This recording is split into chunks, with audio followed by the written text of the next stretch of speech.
Ngayon po ay gagawa tayo ng nilupak na kamuting kahoy with buko. Ang mga gagamitin po nating ingredients ay ang mga sumusunod. Ito po ang kamuting kahoy. Ang star margarine. Ang condensed milk. Ang wash sugar.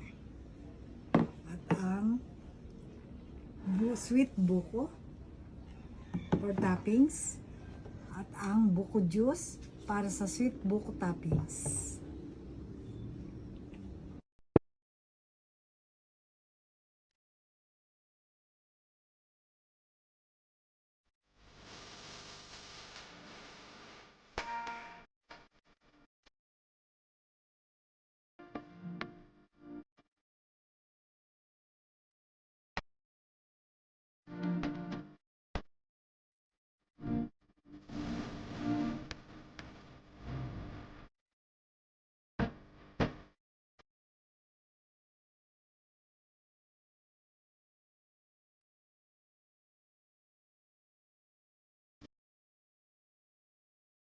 Ito natin kung malambot na o matigas pa siya. Malaman natin kung okay na siya.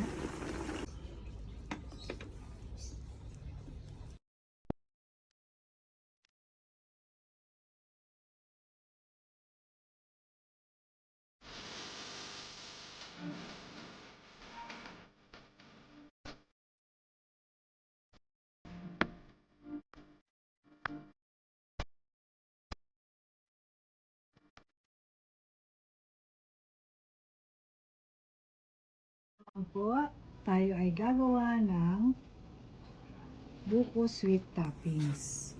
Lalagay ko po ang sabaw ng buko.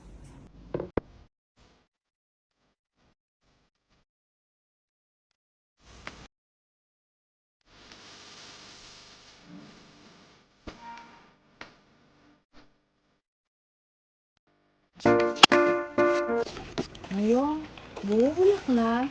Hintayin po natin maiga ng kaunti ang sabaw.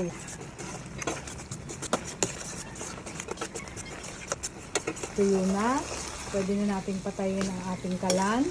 At isasali natin sa isang lalagyan para lumamig na siya at naipang-toppings natin naman.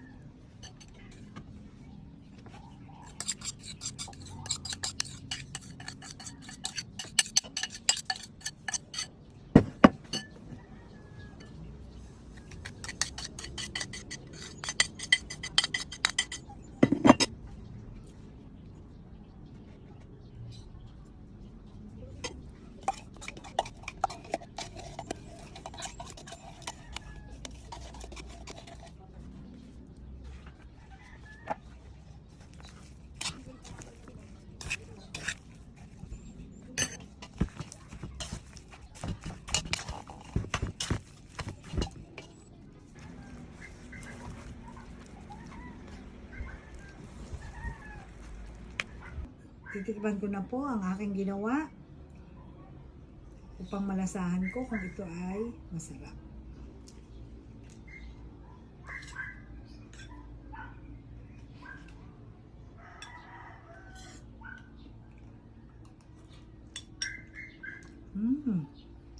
Lasang-lasa. Ang gatas, margarine, at ang buko, sweet buko. Maraming pong salamat sa inyong panonood. Kung nagustuhan ninyo po ang ginawa kong lupak with sweet buko toppings, huwag niyo pong kalimutan na mag-subscribe, i-likes, at i-share ang aking post. Maraming salamat.